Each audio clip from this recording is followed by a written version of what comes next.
Aono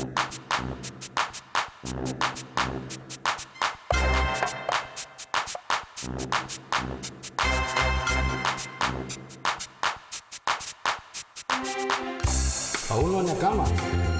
evererin'ny lafa tena badina ohatra zay tena ihany ty mamitapitaky ty eo alahy dia mody be resaka fa ny fahaolindany no tena mihabetsaka iny alahy zao mahazo seza kibon'landray miengeza fa maninona raha mba zarainy e sa ve alahy tena malaina ny vodibika aza hono manatandrivo fa maninona zay raha mba dianatra tsy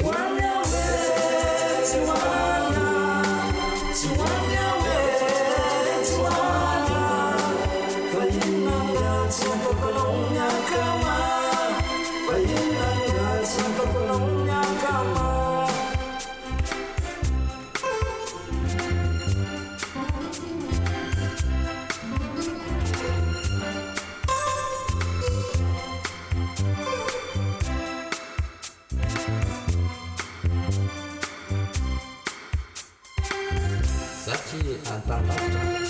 mba te oty fa tena matahotra sakafo ambava no tadiaviko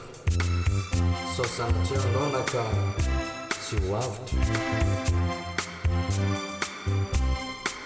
tsy hoanya hoe tsy hoanya tsy hoanya hoe tsy hoanya fa inona tsy nataoko miakama fa inona tsy nataoko miakama tsy hoanya hoe tsy hoanya tsy hoanya hoe tsy hoanya fa inona tsy nataoko miakama fa inona tsy nataoko